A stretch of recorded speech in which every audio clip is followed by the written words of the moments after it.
जय श्री राम। गोस्वामी तुलसीदास जी ने रामचरितमानस में लिखा है कि भगवान राम कहते हैं, निर्मल जन मन सो मोहे पावा, मोहे छल कपट छिद्र नहीं भावा। भगवान कहते हैं कि जिस व्यक्ति का मन निर्मल है, शुद्ध है, साफ है,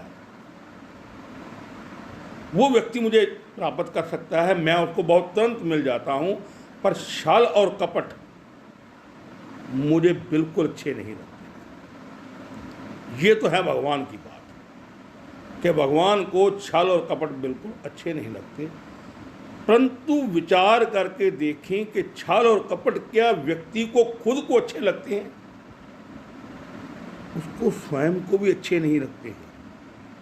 स्वयं भी उसे अंदर ही अंदर खाते रहते हैं और उसका नुकसान ही करते हैं। मेरे को एक घटना याद आ रही है कि एक बार क्या हुआ कि एक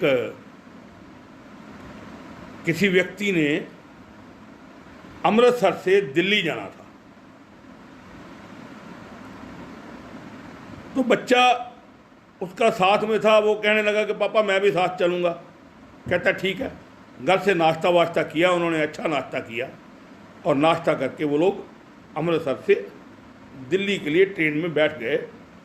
साथ में कुछ और लोग भी बैठे हुए थे। ट्रेन में बड़ी सीट थी, सामने की सीट में ये बैठ गए और उसके सामने और साथ में और लोग बैठे हुए थे। ट्रेन चल पड़ी। अब ट्रेन अमृतसर से निकल करके जैसे ही पहले स्टेशन जंडियाला में रुकी, वहाँ पर एक कुल्फ़ी बेचने वाला आ गया। तो बच्चा कहता पापा कुल्फ़ी ले दो। बाप कहता है कि बेटा अभी घर से नाश्ता करके आया है। कहता नहीं पापा कुल्फ़ी लेके दो। ले ले भाई कुल्फ़ी ले ले। अब जंडियाला से गाड़ी आगे बढ़ी और ब्यास पहुंची, तो ब्यास में वो लड्डू बेचने वाला आ गया। लड्डू नहीं होती वो लड्डू बेचने वाला, जिसको बड़ा भी कहते हैं हम, बड़ा बेचने वाला आ गया। बच्चा कहता पापा ये बड़ा ले दो मेरे को, लड्डू बड़ा। पापा कहता अभी तो तूने वो कुल्फ़ी खाई है। कहता पापा मेरे को लड्डू बड़ा लेके दो। कहता नहीं बेटा अब ये नहीं लेना। कहता लेके देते हो कि मैं बताऊं सबको। अब जैसे ही उसने ये बात कही, पापा ने जल्दी से जेब से पैसे निकाले और उसको लड्डू बड़ा दे दिया। गाड़ी आगे बढ़ी, जालंधर स्टेशन पे रुकी और वहाँ पर वो एक फ्रूट चाट बेचने वाला आ गया। बच्चा कहता पापा फ्रूट चाट ले दो। कहता अरे तू इंसान है कि राक्षस है? अभी तो तूने खाया है, अभी तू। कहता नहीं पापा लेके देते हो कि मैं बताऊं? जैसे ही उसने कहा कि लेके देते हो कि बताऊं, उसने फिर जेब से पैसे निकाले और उसको फ्रूट चाट ले दी। जालंधर से गाड़ी आगे बढ़ी और गाड़ी चलती हुई लुधियाना स्टेशन पर रुकी। जैसे ही लुधियाना स्टेशन पर रुकी, गाड़ी में पकौड़े बेचने वाला आ गया। बच्चा कहता पापा पकौड़े ले दो। अब बाप बहुत दुखी। बाप करे क्या? बाप ने थोड़ा उसको घूर करके देखा। बच्चा कहता पापा लेके देते हो कि बताऊं सबको? अब बाप ने जल्दी से उसको पकौड़े ले दिए। गाड़ी लुधियाना स्टेशन से अंबाला की ओर बढ़ी और जैसे ही अंबाला में पहुंची, वहां पर चाट पापड़ी बेचने वाला आ गया। इस बच्चे ने फिर उसको वही कह करके कि लेके देते हो कि बताऊं, चाट पापड़ी भी दे दी। गाड़ी आगे बढ़ी, अंबाला स्टेशन निकला, करनाल आ गया। करनाल में आया और करनाल में आते ही जैसे ही वो गुलाब जामुन बेचने वाला आया, लड़का कहता पापा गुलाब जामुन लेके दो। उसने कहा तू चुप करके बैठता है कि नहीं? कहता तुम लेके देते हो कि मैं बताऊं सबको? पापा ने फिर गुलाब जामुन दे दिए।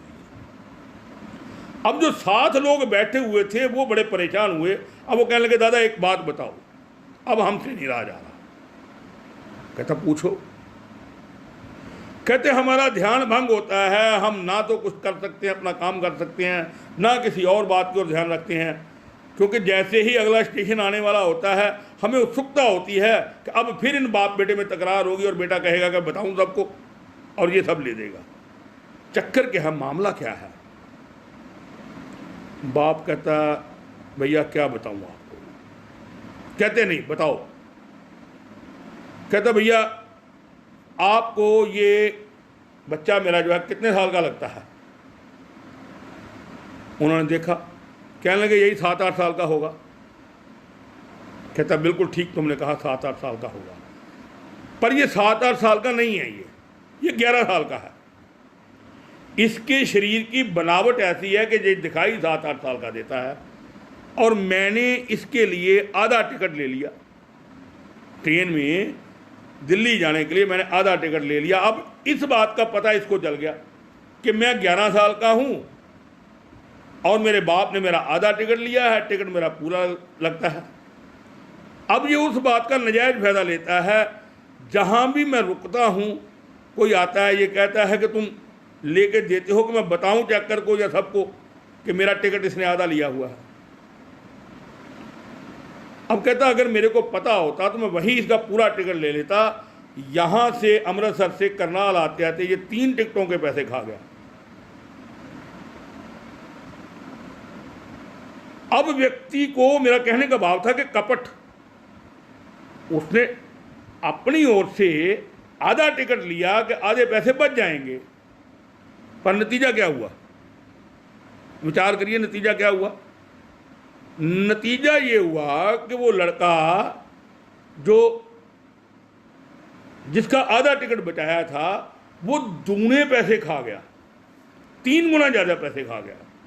और अंदर से फिर एक डर बैठा हुआ है, फिर एक डर बैठा हुआ है। भगवान कहते हैं कि निर्मल जनमन, क्योंकि उसका ध्यान उतनी देर तक ईश्वर की ओर नहीं लग सकता जब तक उसका हृदय निर्मल नहीं है, जब तक उसके हृदय में कपट है, छल है, तब तक वो भगवान की ओर नहीं जा सकता है। भगवान की ओर जाने के लिए उसको अपने हृदय को निर्मल करना पड़ेगा। और निर्मल कैसे होगा, ये बड़ी बात है कि निर्मल कैसे होगा।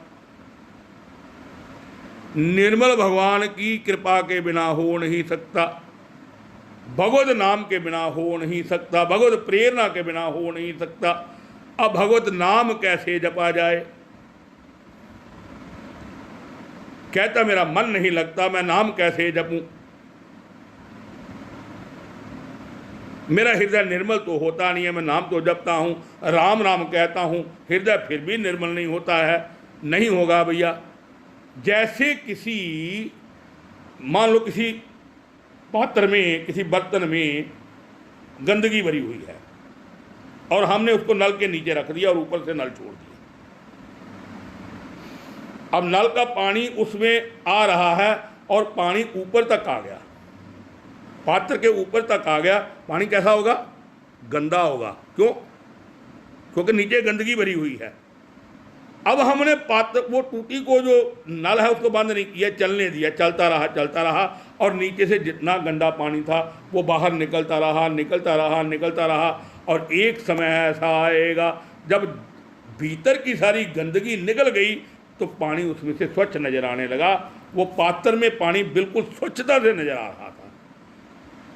अगर हम ईश्वर का नाम लेते रहेंगे, उसका नाम जपते रहेंगे तो क्या होगा कि धीरे धीरे अंदर की गंदगी बाहर आती जाएगी और एक समय आएगा जब बिल्कुल स्वच्छ हो जाएगा, निर्मल हो जाएगा। और जैसे ही निर्मल होगा वैसे ही काम बन जाएगा। इसलिए निर्मल जन मन सो मोहे पावा, मोह छल कपट छिद्र नहीं भावा। भगवान कहते हैं इसलिए अपने मन को निर्मल बनाइए। जय सिया राम।